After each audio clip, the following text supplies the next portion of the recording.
Olá pessoal do 8º ano, aqui é a professora Patrícia e que bom estar aqui em mais uma aula para vocês. Hoje iremos dar continuidade à nossa aula sobre classificação de seres vivos, tá? Hoje é a continuação, a parte 2 dessa aula, onde iremos concluir o capítulo 1. Então, dando continuidade, a gente falou, né, na aula anterior sobre a classificação dos seres vivos, como eles eram classificados, a importância de se classificar esses seres vivos, de identificar cada espécie, tá? E nessa aula iremos dar continuidade estudando aí cada um desses táxons que a gente viu na aula anterior. Então, como existem milhões de espécies, também há milhões de gêneros, de famílias, de ordens, de classes e filos. Então, é praticamente impossível conhecer todos. Porém, os domínios e os reinos, eles são divididos em um número menor de táxons. É o que nós vamos ver nessa aula. Domínios e reinos. Então, começando aí pelos domínios, veja aí que ele está dividido em 3. Então, o domínio, ele é dividido em 3. Ele pode ser classificado de 3 formas. Tem aí os organismos eucariontes, que são aqueles que possui membrana nuclear envolvendo, né, o material genético. Então, ele possui um núcleo propriamente dito, que vai estar aí no domínio eucária. Já os procariontes, que são aqueles que não têm núcleo, vai formar o domínio bactéria. E existem algumas bactérias que vão possuir uma estrutura genética diferente das outras e elas foram colocadas aí no domínio árquea. Os reinos. Aí, os reinos, eles são divididos aí existem 5 reinos que são os mais comuns, os mais estudados. O Monera, Protista, Fungi, o Plantae, que vão englobar aí os vegetais, e o Animalia, que vai englobar os animais. Então, aqui abaixo tem um cladograma mostrando aí a evolução desses 5 reinos, e veja que começa pelo reino Monera. Em seguida aparece o reino Protista, Plantae, o Fungi e, por último, o reino Animalia. Vamos conhecer aí as características de cada um. Primeiro aí vem o reino Monera, que foi o primeiro a surgir. Então, ele é formado pelas bactérias e cianobactérias. Então, se eu perguntar quais são os representantes do reino Monera, vocês vão responder: bactérias e cianobactérias. Eles são unicelulares, ou seja, são formados por uma única célula, procariontes porque não tem núcleo e microscópicos porque só podem ser vistos através de um microscópio.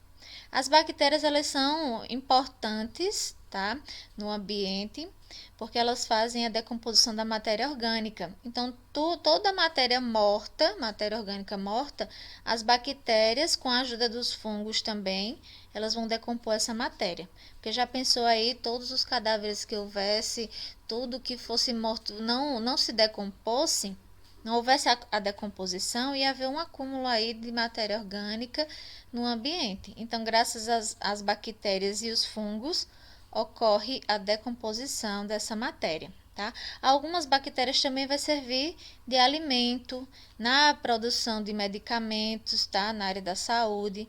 Então, existem bactérias do bem e também existem as bactérias do mal que podem transmitir doenças.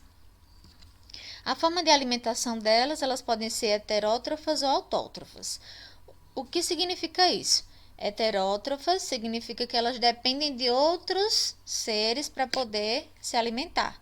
As autótrofas são como as plantas, elas vão produzir seu próprio alimento.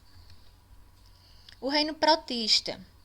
O reino protista aí tem como representante os protozoários e as algas. Então, protozoários e algas fazem parte do reino protista. A alimentação é variada, pode ser autótrofa ou heterótrofa. Então, como já falei, autótrofa produz seu próprio alimento. Heterótrofa se alimenta de outros seres. São eucariontes, ou seja, possuem núcleo, né? E de tamanho microscópicos, porém elas são maiores do que as bactérias. Então, elas só podem ser vistas ao microscópio. A grande maioria dos protozoários são importantes dentro da cadeia alimentar. Porém, outros vão causar doenças, como por exemplo o causador da malária, que é o Plasmodium falciparum. É um protozoário que vai causar a malária, que é uma doença muito perigosa. O reino Plantae. O reino Plantae, ele é conhecido aí também como reino vegetal, inclui todas as plantas, tá? São pluricelulares, ou seja, possuem diversas células, milhões de células. São autótrofos, produzem seu próprio alimento, que é através da fotossíntese, né? Que vai converter a luz do sol em um açúcar, que é a glicose, e vai servir de alimento. E tem aí vários exemplos, né? Musgos, samambaias, pinheiros, as plantas também que produzem frutos, né? Como o pé de manga, de jaca, de acerola, enfim. Todos são exemplos aí do reino Plantae. O reino Fungi é o reino dos fungos, né? Tem aí como representantes os fungos. E alguns eles estão em formatos diferentes, como cogumelos. Alguns são comestíveis, né?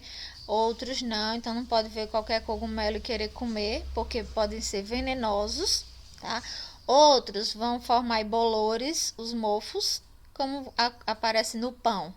Aquele mofo ali, aquele bolor, aquilo ali é um tipo de fungo. As leveduras, tá? Orelha de pau, que vai aparecer ela tem esse aspecto, parecem umas orelhinhas que nascem nas árvores, por isso é chamada de orelha de pau. A maioria dos fungos são saprófagos. O que significa isso?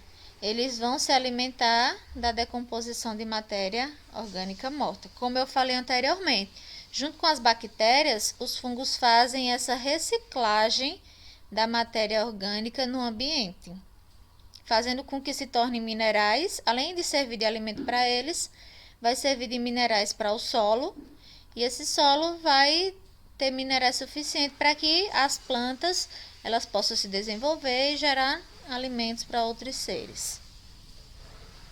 As características gerais deles são eucariontes, ou seja, possuem núcleo. Digestão extracorpórea. Eles lançam, tá, umas enzimas no ambiente, no local onde está ali aquela matéria orgânica morta. Essa enzima faz essa digestão e depois eles absorvem esses nutrientes já do ambiente, tá? Por isso que é chamado extracorpóreo, porque é fora do corpo. Por último vem o reino animalia, que é o reino dos animais. Todos vão ser pluricelulares, tá? São diversas células que formam eles. Eucariontes, porque possuem núcleo, e heterótrofos, porque eles não conseguem produzir o próprio alimento, eles dependem de outros animais para se alimentarem, de outros seres. Alguns representantes desse reino são as esponjas do mar, aí tem insetos, moluscos, répteis, anfíbios, aves e mamíferos. Aí são vários grupos que vocês vão conhecer posteriormente, tá? Mas todos fazem parte do grupo dos animais. A importância da classificação de seres vivos na preservação da biodiversidade. Então, classificar é importante para preservar, porque se cria, quando se classifica uma espécie, está se criando ali um documento para ela. Então, se existe um documento, ela existe, né, para determinado ambiente. Então, se identificou, ela vai estar ali como se tivesse ali uma documentação. Ela tem uma documentação, uma identidade. Sabendo dessa identidade, vai ser mais fácil de haver fiscalizações para que haja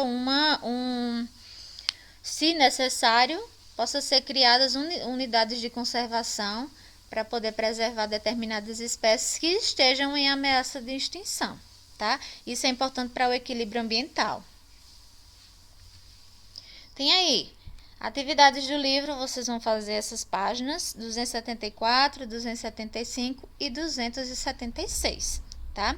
Respondam, deixem pronto, que eu vou pedir que vocês me encaminhem essas atividades, tá? Prontinhas, e a gente tira as nossas dúvidas, como sempre, nas nossas videoconferências, tá? Por hoje é só, foi um prazer estar com vocês mais uma vez, e até mais!